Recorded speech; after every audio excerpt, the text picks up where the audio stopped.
The next video in this series of how I took $200 and changed it into a $6,000 truck is going to start where I started buying full-size vehicles. And the first one, of course, is my 95 Silverado, four-wheel drive, and it was the 6.5 liter turbo diesel.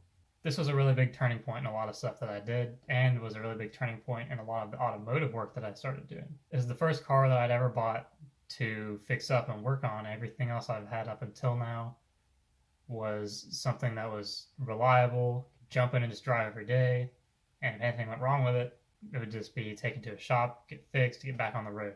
This truck was where I decided to learn how cars went together, how everything works together, what things are, why things are, etc. So I took this truck home that I traded for my last go-kart, and the first thing that it needed was brakes. Very, very badly needed brakes. I changed the pads and rotors and calipers in the front, and in the rear I did a drum kind of rebuild, kind of not. I fixed it up enough to where the brakes were really solid. I didn't want to have to rebuild the entire thing, and I actually made a video on that that's somewhere else in my channel. So I did the brakes on that. I changed the headlights, the tail lights, the interior lights, the gauge cluster lights.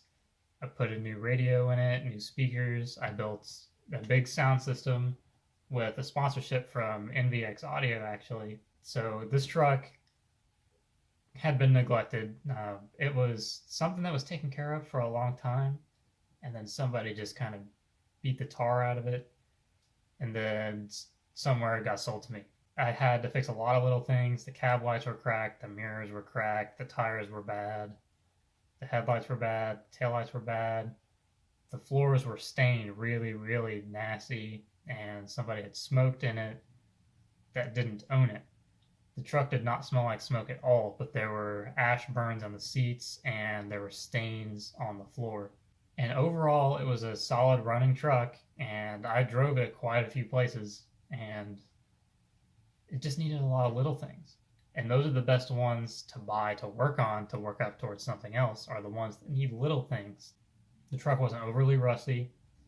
It didn't have any major issues other than the brakes. All the pieces were there. Had a clean title, had an extra set of keys, had good oil, wasn't smoking at all, didn't have any blow-by, which is pretty incredible. And I spent a few months fixing it, working on it, fix it, work on it, fix it. Eventually got to the point where I decided that I couldn't do anymore with that truck. The final list of things that I did were all the lights that I mentioned, the stereo that I mentioned. I bought a second-hand set of wheels and tires, and I put a leveling kit on the truck. I put new mirrors, and I put an exhaust tip. It already had a 4-inch exhaust on it. I just put a new tip on because the end of it had been cut off somehow. So I just prettied it up a little bit by putting a tip on there.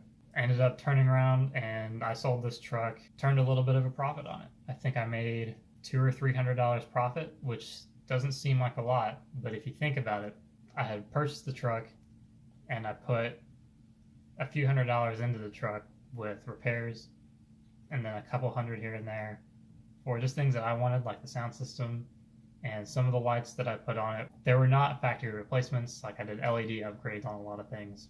And when you add the cost of all that plus the purchase price, and then you add $300 to that, pretty good flip. Especially for something that was not very expensive in the first place. You're not going to make a huge amount of money starting with something that's not worth a huge amount of money. If you were to buy for example, like a totaled Maserati, and you were able to completely rebuild it, get it certified, get it fixed up, and then turn around and sell that, you'd make a lot of money on that, but you'd probably also have a lot of money in it.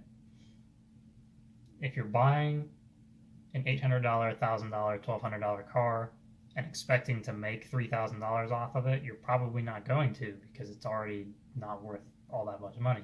That was my Silverado. That's probably the one I've put the most work into because it was the one that was the cheapest, I guess I could say. It was worth the least amount for the segment that it was in. Being a four-wheel drive diesel truck, only valued around $800 when I got it. It seemed like something that should be falling apart, but I was able to make something out of it. And this is where I started this is where I learned a lot about how cars work, why things are the way that they are, and where I really got my hands dirty and decided I'm not going to be afraid to work on stuff like this anymore.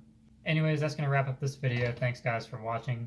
If you have any questions about anything that I've been going through so far, feel free to leave it in the comments, send me a message, let me know. I'll be happy to get back to you as soon as I can.